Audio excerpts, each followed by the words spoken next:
Bienvenidos y sobre todo feliz Año Nuevo 2022. Gracias por compartir este rato con nosotros, con el equipo de Cineasia y con Fundación Japón Madrid para conversar de la segunda edición del Japanese Film Festival Online que tendrá lugar este año del 14 al 27 de febrero. El Japanese Film Festival Online o el JFFO, como nos referiremos en algunas ocasiones, fue una iniciativa de la Japan Foundation en su sede central de Tokio para contrarrestar de alguna manera los estragos que la COVID-19 estaba creando con el cierre de las salas de cine y con festivales que no se pudieron celebrar el año pasado en muchos países. A través de la plataforma de visionado gratuita creada exclusivamente para el festival, en 2021 se pudieron ver 30 películas, desde las más novedosas hasta incluso películas más clásicas, de forma totalmente gratuita, en 20 países diferentes y distintos y correspondientemente subtituladas al idioma de cada uno de ellos. Al final, más de 210.000 espectadores pudieron beneficiarse en todo el mundo del visionado de las películas japonesas que formaron parte del festival. En su segunda edición de 2022, el Japanese Film Festival Online se expandirá a 25 países, 5 más que el año pasado, con un total de 20 films de distintos géneros y subtitulados a 15 idiomas diferentes y de los que 18 de ellos podremos ver en España. Y precisamente de esos títulos que componen la edición del festival de este año es de lo que vamos a hablar los que nos hemos reunido aquí para pasar este rato con vosotros y a los que voy a presentaros ahora mismo. Tengo a mi derecha a Enrique Garcelán, codirector de Cineasia, y también a Víctor Muñoz, redactor y webmanager de cineasiaonline.com. Bienvenidos. Encantados de estar aquí para hablar de cine, una cosa que nos encanta. Muchas gracias, bienvenidos. Gracias, chicos. Y a mi izquierda tengo a dos de nuestros redactores y colaboradores fijos en Cineasia, como son Eduard Terradas Vicens y Josep Cristòfol. ¿Qué tal? Bienvenidos. ¿Qué tal? Un placer. Encantado de estar aquí, Gloria, un placer. Pues con ellos y con una servidora, Gloria Fernández, codirectora de Cineasia, conversaremos del line-up del Japanese Film Festival Online de este año, de 2022, y os recordamos que estará disponible en la web que vais a ver aparecer ahora mismo, aquí abajo de vuestras pantallas, del 14 al 27 de febrero, completamente gratuita y accesible con tan solo suscribirse. ¡Empezamos!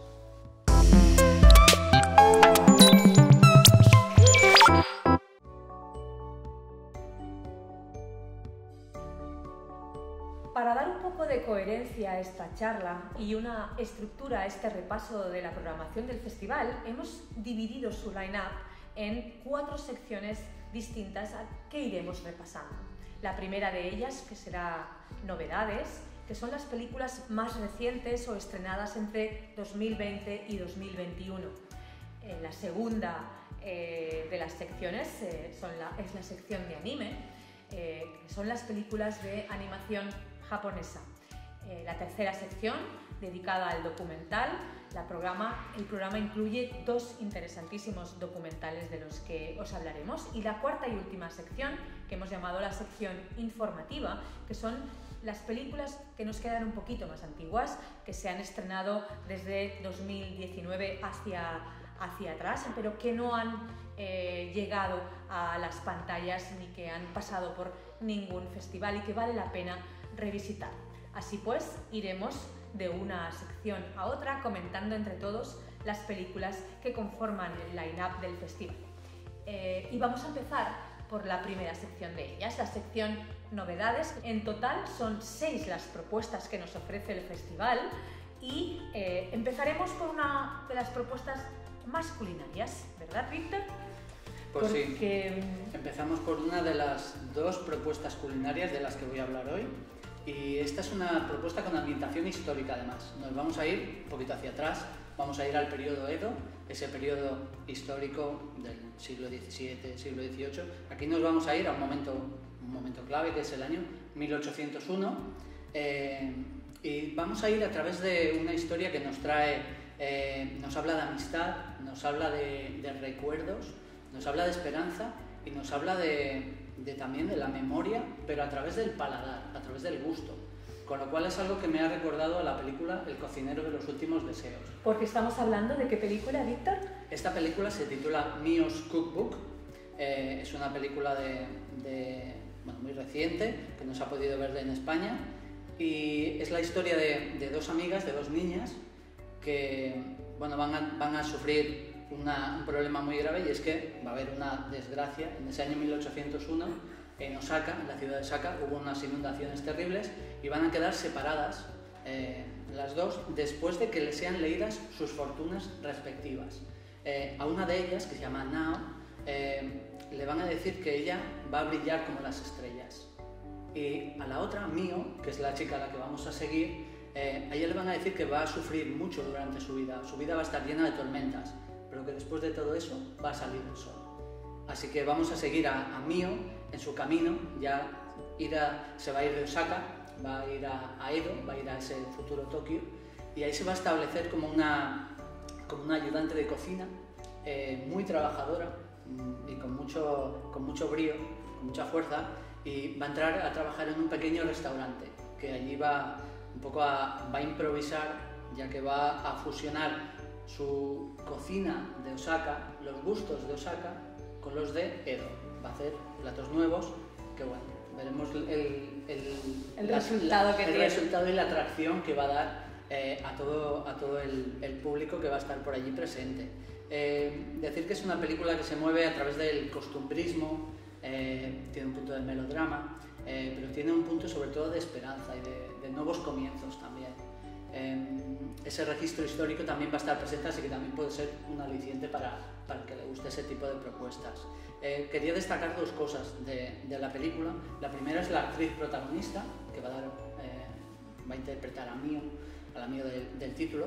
Se llama Honoka Matsumoto y es una actriz muy joven, pero ya tiene una carrera bastante completa, tanto en televisión como en cines. Y ella es realmente la columna principal de la película. Y por otro lado, de su director, se llama Haruki Kadokawa, que su vida yo creo que nos daría para un vídeo completo o en algunas de sus historias para una película también en sí misma. Es una persona, Haruki Kadokawa, que fue un pionero en sus días. Él fue el heredero del imperio Kadokawa, de una de las de editoriales más grandes de Japón, y en los años 70 y 80 él comenzó a llevar esas novelas al cine, de hecho de manera con muchísimo éxito, ¿no? Así que en eso fue un pionero y bueno, una persona muy importante realmente para todo lo que tiene que ver con la cultura japonesa. A mí me ha parecido muy interesante las dos contraposiciones que se muestran en la película a nivel culinario, ya que por un lado pues, se diferencia lo que es la cocina de la región de Kansai, donde se ubica Osaka, y por otro lado, ya cuando la muchacha está en Edo, lo que es la Tokio actual, pues se muestra un poco el estilo culinario del periodo Edo a nivel gastronómico. Y por otro lado, ya cuando la chica ya empieza a experimentar con la cocina de Edo, vemos también una contraposición entre lo que sería la cocina más sencilla, más de las tascas, las izakayas famosas, y luego la alta cocina, la que sería la kaiseki. Qué guay, muchísimas gracias, chicos. Otro título de 2020 incluido en la sección de novedades es Masked War. ¿Qué nos cuentas de ella, Enrique? El Japanese Film Festival Online, si algo tiene interesante, que tiene mucho, es que ha sabido mezclar géneros, que ha sabido mezclar sensaciones, diferentes películas para diferentes públicos. Eso es algo muy importante. En el caso de Masked War, que además está basada en una novela de un médico, pues la ambientación va a ser un hospital. Un hospital que además es un hospital un tanto extraño, porque allí se alojan pacientes crónicos, ¿no? Bien, será el primer día en el que uno de nuestros protagonistas vaya allí a hacer una guardia de noche. Todo normal, hasta que en un momento determinado alguien, un enmascarado, una careta de payaso, penetre en el hospital y traiga a una secuestrada que está herida. La verdad es que tiene unos giros de guión increíbles, tiene suspense, tiene una trama de thriller. Decir que es una película ideal para ver un sábado por la tarde. Son de esas películas que tú te sientas, te dejas que te den los giros, que te asusten y sin pedir nada más. Disfrutable 100%. Genial, Enrique, muchas gracias. Y vamos con otro de los títulos de esta sección de novedades del Japanese Film Festival Online de este año. Un título que creo que ha tenido algún recorrido y otro por festivales. Estamos hablando de Aristocrats y creo que Josep es quien nos va a contar. Efectivamente, Gloria, la película tuvo su estreno en el Tokyo International Film Festival y poco después pasó por el Festival de Rotterdam y allí pues bueno, tuvimos la oportunidad de verla. Y nada, decir que la película es una historia sobre dos mujeres de dos clases sociales y también de origen distinto. Es decir, tenemos una de las protagonistas que viene de un pequeño pueblo del centro de Japón y luego tenemos a la otra que es una tokiota, digamos, una persona urbanita, etcétera, etcétera, que además viene de una clase acomodada. Entonces, el conflicto, entre comillas, porque veremos que la película juega mucho con las expectaciones, los clichés del género y tal, el conflicto viene porque conocen al mismo hombre y empieza a haber como un triángulo amoroso. Lo realmente interesante a partir de este momento es que en vez de, digamos, enfatizar el conflicto entre las dos mujeres, lo que enfatizará, digamos, será justamente la comprensión entre las mujeres. Y, digamos, será una película que comentará tanto en cuestiones de género como también en cuestión de clase social y cómo en Japón sigue siendo un problema real el venir de una clase social o venir justamente del Japón rural y te encuentras con un techo que es muy difícil de superar. Entonces creo que va a ser una película que va a interesar sobre todo a personas que les guste ver temas sociales, con crítica social, etcétera, etcétera, y que vean los problemas reales que sigue teniendo Japón. Además, es una película muy bien dirigida por parte de Sode Yukiko, es decir, es muy sofisticada y también muy sutil en cuanto a una precisión de planos increíble, muchos detalles, en fin, es una película muy recomendable y que creo que vais a disfrutar mucho. Y también en 2020 se estrenaba en Japón el drama Awake. Es una producción sorprendente firmada por Atsushiro Yamada, inspirada en un hito que ocurrió en el año 2015, cuando un software de shogi, apodado precisamente Awake, jugó contra un jugador humano profesional. De entrada, creo que tendríamos que definir lo que es el shogi, que aquí en algunas ocasiones se ha comparado un poco con el ajedrez. Realmente es así, es un juego de estrategia muy parecido a nuestro ajedrez. Y en este caso tendríamos que preguntarnos si este juego tan estático de estrategia podía filmarse una historia con el trasfondo de este juego. Y la respuesta es afirmativa, y no solo esto, sino que ha conseguido Atsuhiro Yamada una película muy emocionante entre un jugador profesional y precisamente una IA, es decir, una inteligencia artificial real, en el cual pues se desafiaron mutuamente. ¿Quién ganará? La respuesta la tendréis evidentemente en la película. Pues nada, todo el mundo para ver Awake en la plataforma del Japanese Film Festival Online. Y para terminar, yo os quería hablar de dos películas que también tenéis en esta sección, vamos a llamar, de novedades del festival. Por un lado, tenéis una deliciosa comedia que es It's a Summer Film, película que tuvimos oportunidad de degustar y de ver en el pasado Festival Niche de Cinema Oriental de Vic, donde se llevó el premio de la crítica. Precisamente es una especie de slice of life.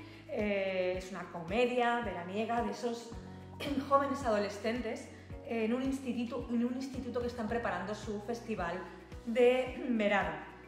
Podríamos decir casi que las películas de institutos y de adolescentes en institutos en Japón podrían considerarse ya un género por sí mismas. Bueno, pues en It's a Summer Film le mezclaremos también un poquito de ciencia ficción y seguiremos los pasos de tres de estas alumnas, de tres adolescentes que están obsesionadas y son amantes de los films de samuráis, de los films clásicos de samuráis y que quieren, contra viento y marea, filmar una película ese verano sobre samuráis. También es interesante porque es la ópera prima de su director, de Soushi Matsumoto. Como ópera prima me parece una excelente propuesta, y también interesante por la protagonista, esa directora que quiere dirigir una película chambara, que es Marika Ito, que es una idol, formó parte de un grupo de J-pop muy famoso, pero que ahora se ha convertido en incluso una videoartista, modelo, actriz. En fin, creo que es una bonita propuesta donde se habla del amor por el cine y del amor por ese chambara, por ese cine clásico de samuráis, que es toda una especie de leitmotiv en la industria del cine clásico japonés. Creo que también, si no recuerdo mal, Enrique y Eduard también la han visto. No sé si queréis aportar alguna cosita al respecto. Yo, que me enamoré como tú directamente de esa Barafuth, de esa directora, y de ese carromato donde tiene todas sus películas, los pósters de Toshiro Mifune. Y yo me recordaba a mí mismo siendo pequeño y queriendo grabar esa película, y realmente es una delicia. Yo creo que esta peli va a entusiasmar a todo tipo de públicos. A mí me interesó mucho el tema de que realmente es una producción que recupera ese estilo artesanal, ¿no? Y además que reivindique también que se pueden hacer películas románticas de samuráis, ¿eh? Eso es lo que más me gustó o me entusiasmó de la película, y evidentemente su banda sonora, que le encaja a la perfección con la historia.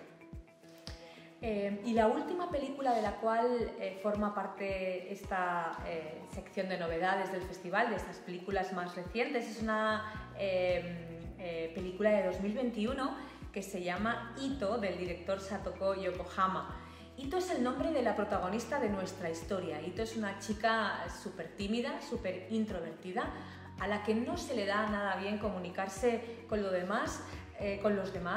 Lo único que se le da bien es tocar el shamisen, pero esto le viene de familia, porque todas las mujeres de la familia han tocado este instrumento, un instrumento clásico casi parecido a una guitarra, pero que tiene tres cuerdas, porque además su madre era una experta en ello.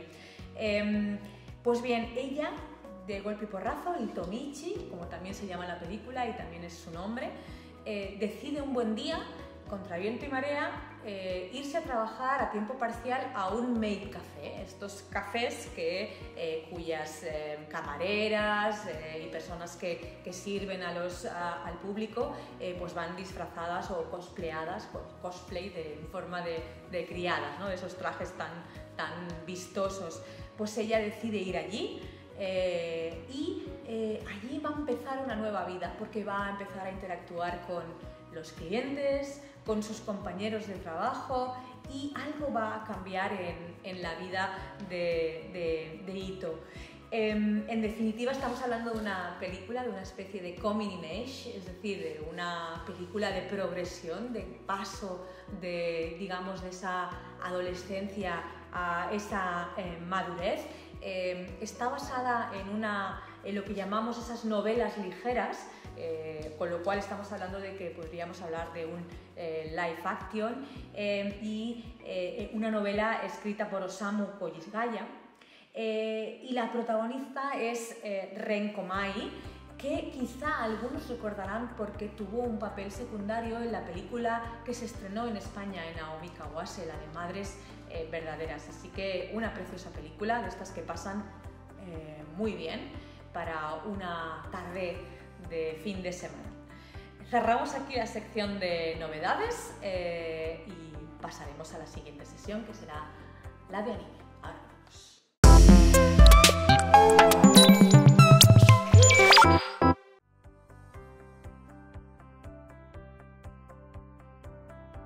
Pues vamos ahora con la sección anime, las dos películas que conforman esta sección de animación japonesa. Dos son las propuestas que nos ofrece el festival: Patema Inverted de 2013 y Time of Eve the Movie de 2010. Eduard, todo tuyo. Sí, bueno, tendré ayudantes que me ayudarán un poco a discernir de ambas, pero de entrada hemos de comentar que las dos producciones que has comentado, Gloria, son del mismo director, están rodadas por Yasuhiro y Yao Shigura. Ambas películas primero tuvieron su recepción en internet a través del formato ONNA, es decir, Original Net Animation, una serie de capítulos pensados para ser consumidos a través de internet antes de que surgieran las plataformas digitales de manera tan contundente.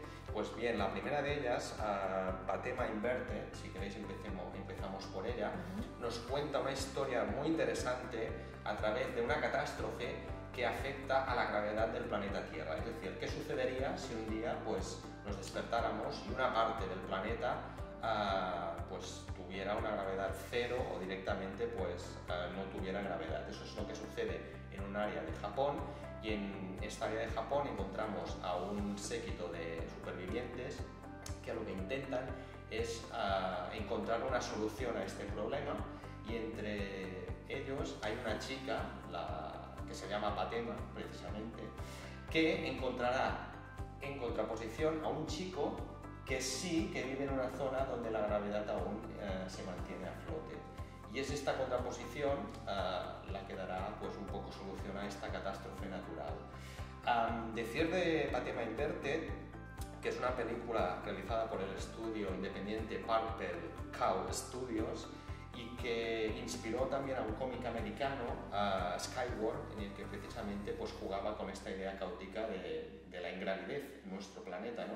Una idea muy sugerente, que además en esta ocasión en la película viene apoyada por la banda sonora de Michiru Oshima. Y un dato muy interesante es que la canción genérica de la película está interpretada por Esther Michaud en esperanto, es decir, que tiene un punto distinto, esperando ese idioma, que ya nadie se acuerda de él.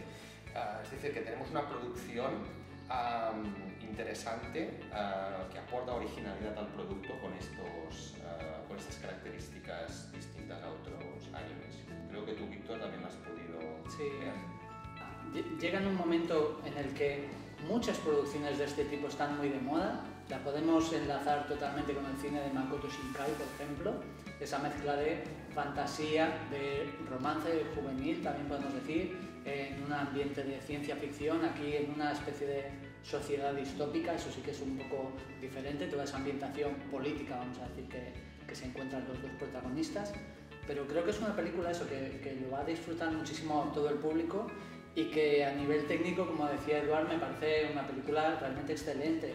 Así que en ese sentido, recomendada 100%. Y creo que teníamos la segunda propuesta. Sí, exacto.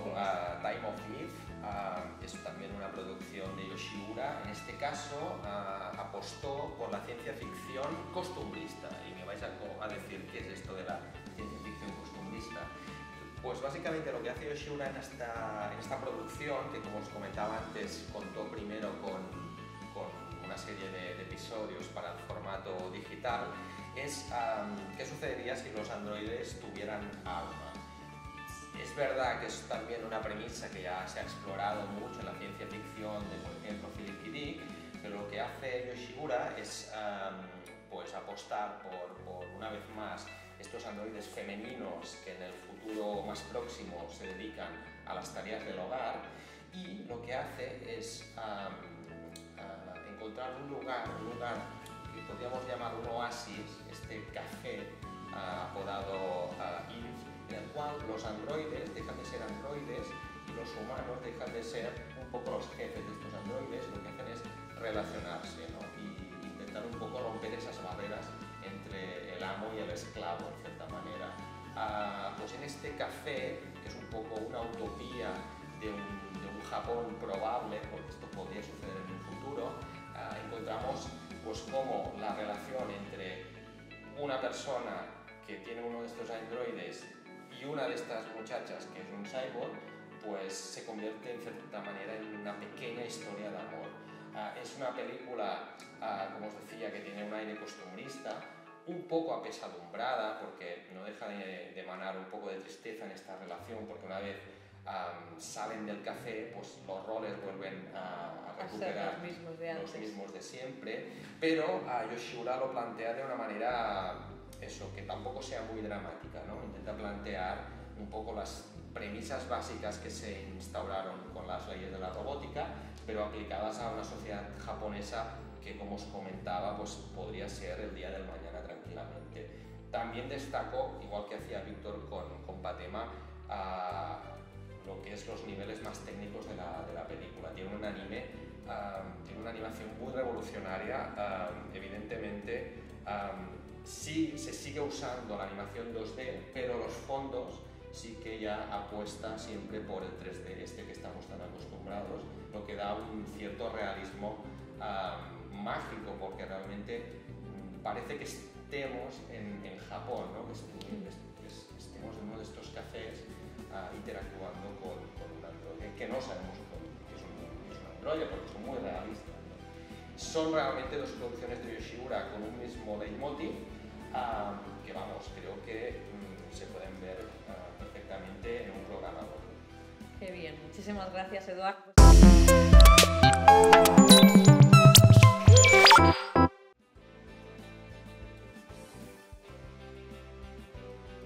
Vamos seguidamente también con otra de las secciones del festival, también la sección documental. Dos son los documentales interesantísimos, creo yo, que podremos encontrar en esta edición 2022 del Japanese Film Festival Online. El primero es un documental de 2020 llamado Sumodo: The Successor of Samurai, y creo que tiene que ver con el sumo, ¿verdad, Enrique? ¿Qué nos cuentas de Sumodo? Este documental pudo verse Sumodo tanto en el Tokyo Film Festival como en el Festival de Cine de Udine, festival al que todos tenemos ganas de volver a Italia. Pues bien, 1500 años hace que este deporte, el sumo, se practica en Japón. Evidentemente está enraizado en su historia, en su cultura, y sin embargo no se había realizado ningún documental. Eishi Sukata, que es un director sobre todo especializado en programas de televisión y en la producción de documentales, inicia su carrera. ¿Y qué nos podemos encontrar dentro de este documental? Pues veremos un viaje hacia el interior de estos casi samuráis, porque es como una iniciación. Es decir, estos deportistas no solo han de ejercitarse, han de prepararse físicamente, han de prepararse mentalmente, también han de acudir a ritos sintoístas, es decir, son figuras muy aclamadas, y en los torneos aquello es un ambiente increíble. Gracias, Enrique, y yo voy a hablaros del segundo documental que se podrá ver en esta programación del JFFO de este año, y que tiene también que ver con algo muy japonés como es el ramen, y también de un restaurante muy especial. El documental es de 2013, se llama The God of Ramen, el dios del ramen, del director Takashi Inani. El director se pasó más de 10 años para hacer el documental, siguiendo, entrevistando y conociendo al protagonista del mismo, que es el cocinero Kazuo Yamaishi. Hoy tendrá ya cerca de 80 años. Pues Yamaishi abrió uno de los restaurantes más famosos de ramen en el barrio de Ikebukuro de Tokio. El restaurante se llama Daishoken, y su particular método de hacer ramen de este cocinero le llevó a que los comensales hagan hasta 2 horas de cola para entrar en su, no muy grande además, pequeño establecimiento para saborear ese ramen tan especial. Kazuo llevaba ya 40 años cocinando este ramen, y lo bonito del documental es que no solamente vamos a ver su cara profesional, porque se convirtió en uno de los grandes pivotes de la industria culinaria en Japón, sino que también nos va a llegar al corazón, porque vamos a conocer la bonita historia de amor que compartió junto a su mujer que falleció pues muy pronto realmente en su vida. Así que conoceremos ambas facetas de este cocinero de ramen, este dios del ramen.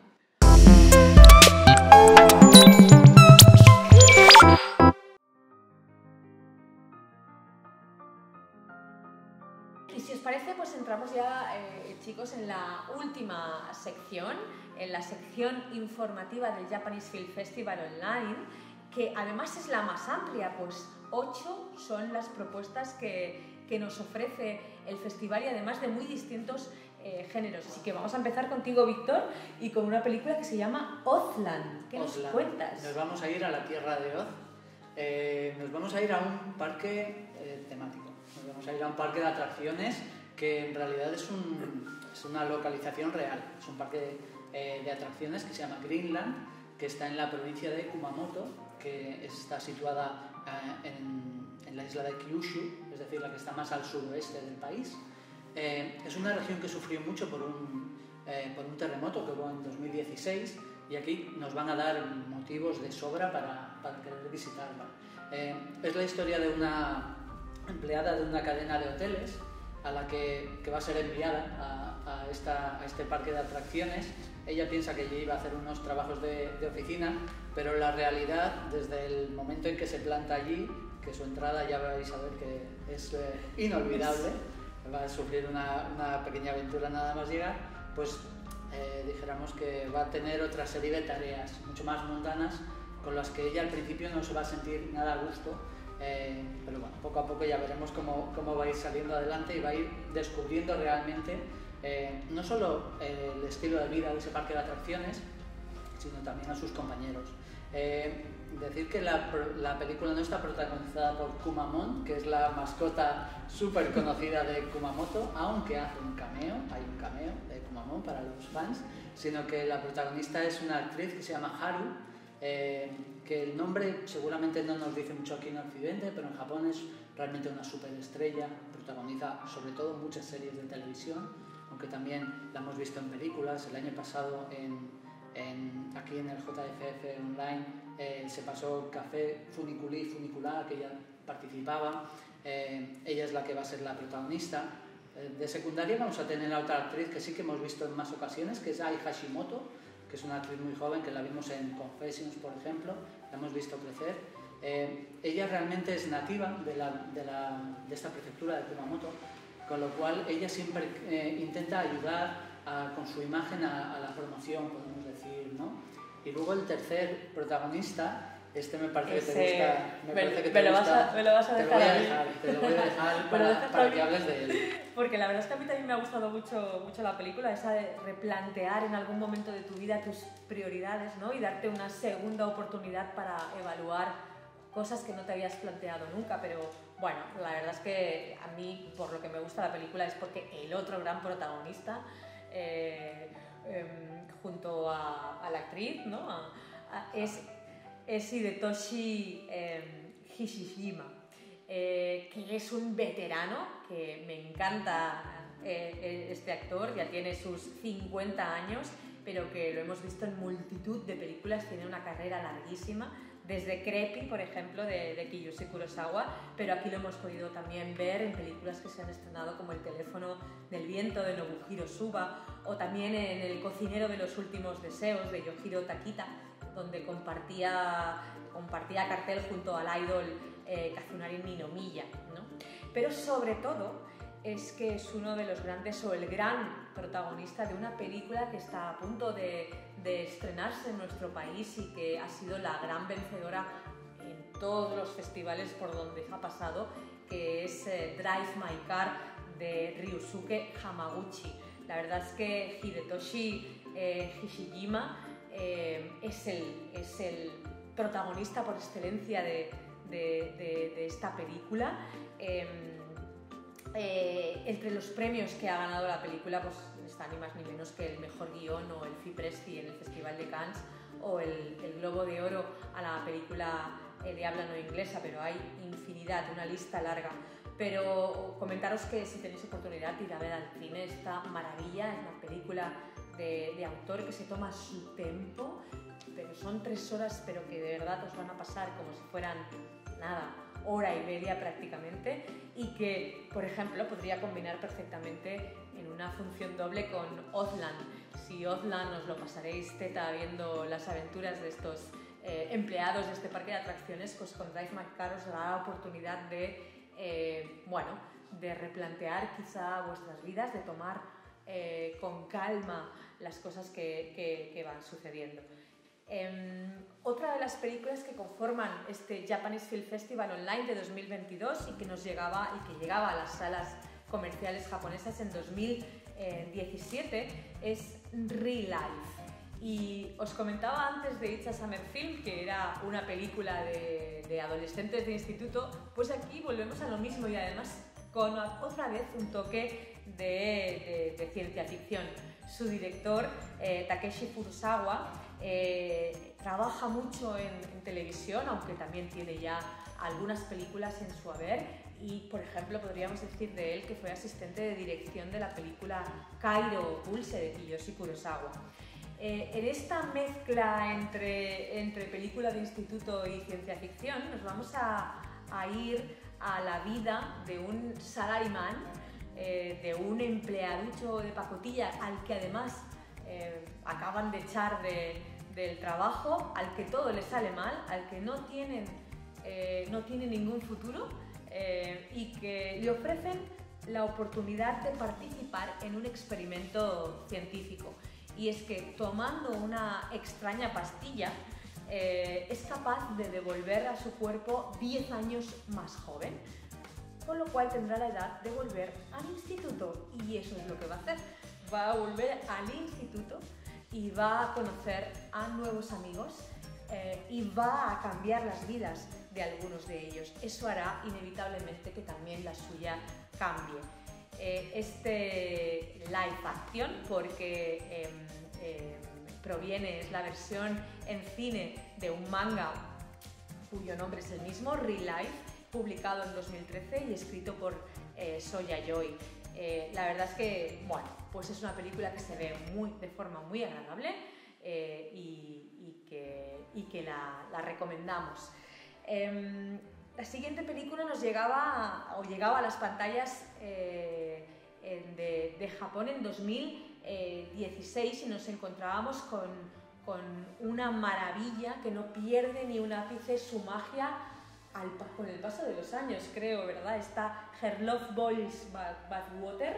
Enrique, me parece que es decir, que es mi película del festival. Yo recuerdo en 2013, cuando se clausuraba el Festival Cines del Sur de Granada, no conseguíamos la película de clausura y vimos con la ópera prima de un director, Ryota Nakano, que se llamaba Capturing That, la historia de unas niñas que van a conocer a su padre cuando éste muere.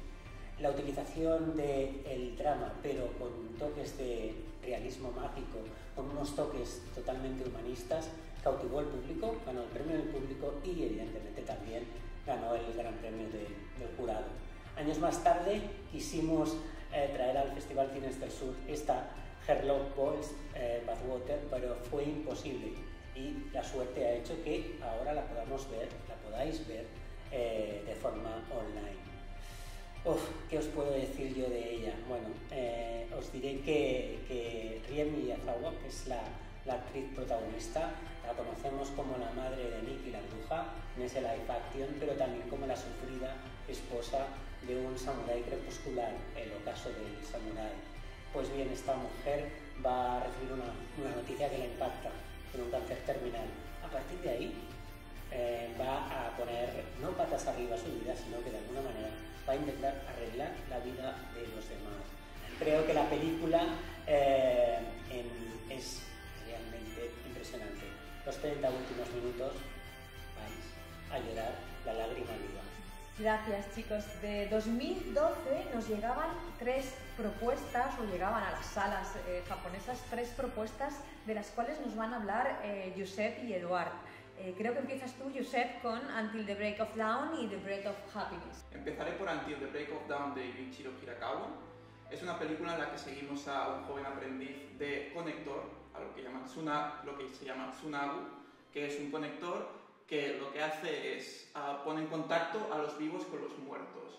Es decir, además la película nos plantea unas reglas definidas en las cuales únicamente los muertos pueden ser visitados una vez, digamos, en toda la eternidad, evidentemente, porque la muerte es eterna, ¿no? Entonces, ese encuentro se lleva a cabo en un hotel y solo dura una noche. Por eso justamente la película se llama Until the Break of Dawn, porque en el momento en el que amanece, el muerto desaparece. Entonces, además de ir conociendo a diferentes personajes con cuentas pendientes, con pues, personas allegadas que han fallecido y quedó algo, digamos, sin decir, también iremos viendo cómo el joven aprendiz aprende este oficio y además él también tendrá cuentas pendientes con allegados muertos que iremos conociendo. Entonces, deciros que es una película muy triste, obviamente, porque se trata un tema muy delicado y más en el contexto en el que estamos, en el que creo que todos hemos perdido a alguna persona allegada en los últimos 2 años, pero no lo hace de una forma triste, sino que nos deja un mensaje optimista de hablar las cosas, digamos, no llegar a lamentar nunca este momento en el que pensamos que se ha quedado algo sin decir.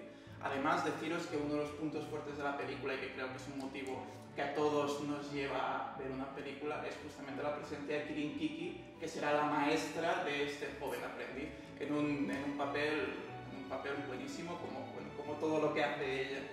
Y la otra película de la que os quiero hablar es Breath of Happiness de Yukiko Mishi.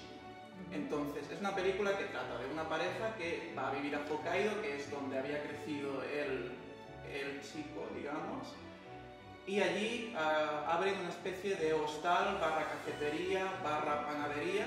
Sobre todo él es el que se encarga de hacer el pan y de hecho va a ser de hecho por eso viene el título, ¿no?, de Breath of Happiness, porque el pan va a tener una gran importancia dentro de la obra y también vamos a ver distintos tipos de pan dependiendo de la estación del año. Es algo muy interesante también en cuanto a los ingredientes.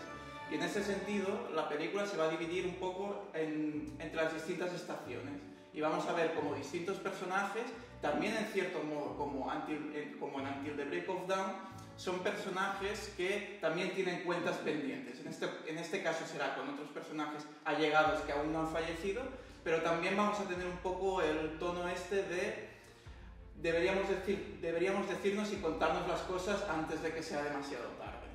Entonces es una película muy bonita, tiene un tono, digamos, también es optimista, pero es más optimista y tiene un tono más de cuento de hadas. A mí también a nivel estético me recordaba un poco al Obayashi de los últimos años, al Nobuhiko Kobayashi de los últimos años, sobre todo por esos fondos que parecen más unos paisajes impresionistas que no algo real. Es como algo muy cuento de hadas. Y comentar también que veo que es algo común al resto de programación del festival, que vedla después de comer porque os va a dar hambre, os aseguro. Esas propuestas culinarias del Japanese Film Festival de este año. Eduard, tú nos comentabas también la última película del 2012, The Floating Castle. Exacto, volvemos al Jidaigeki con este castillo flotante. Es un espectáculo bélico ambientado en el periodo Sengoku a finales del siglo XVI. Justo antes de la Guerra Civil del Japón, que permitió a los Tokugawa unificar el país y establecer el famoso periodo de paz y este reinado de 3 siglos. Y en este contexto encontramos un pequeño feudo, el pequeño feudo de Hojo, que está siendo asediado por el gran señor feudal Hideyoshi Hidetomi y que decide sacrificarse e ir a la guerra. La idiosincrasia de este feudo era su orografía, que estaba enclavada en un sitio fácilmente inundable, lo que le permitió al enemigo, pues, precisamente inundar todo el terreno y dejar al castillo de Oshi en una isla flotante. Es una historia que habíamos visto en algunos Jidaimono manga, estos manga de época, por ejemplo en los manga de Goseki Koshima, tan realistas, y lo que han hecho los dos directores de esta película, que son por un lado Ishin Inu y por el otro Shinji Kiguchi, más conocido por ser especialista en efectos especiales, es equilibrar el balance entre lo que es la parte más explosiva o cómica de la película, cuando se hacen todos los preparativos para inundar el castillo y las fuerzas del castillo se repliegan, y por otro lado toda la espectacularidad del conflicto, que en este caso se encarga evidentemente Higuchi de filmar con precisión y una gran planificación de las escenas de acción, emulando sobre todo a esos grandes maestros del Jidaigeki de los años 80, como por ejemplo Hidesho Gosha. Es una película que además me gustaría destacar a Mansai Nomura, un actor que proviene del teatro No y que con su cautivadora y cómica interpretación es decisivo en la contienda final. Es una película que hará las delicias de los amantes del Jidaigeki y que además tiene una parte como muy satírica, muy cómica, que veréis que tampoco es esos Jedi que quitan encorsetados y que pasan muy ligeramente por vuestras retinas. Gracias, Eduard. Y una nueva propuesta gastronómica la que nos ofrece de nuevo esta edición del Japanese Film Festival online. Se llama The Chef of South Polar, de 2009. ¿Qué nos cuentas de ella, Víctor? Pues os cuento que siempre decimos que hay películas para ver con una mantita en un sofá, ¿verdad? Pues esta es definitivamente una de ellas, porque nos va a trasladar pues como dice el título, a una estación del Polo Sur, de la Antártida, a menos 70 grados. Allí vamos a seguir a un grupo de científicos que van a realizar sus estudios, ¿no? Van a matar un poco también el tiempo como van a poder. Vamos a ver cómo intentan entretenerse, pero también van a tener que comer.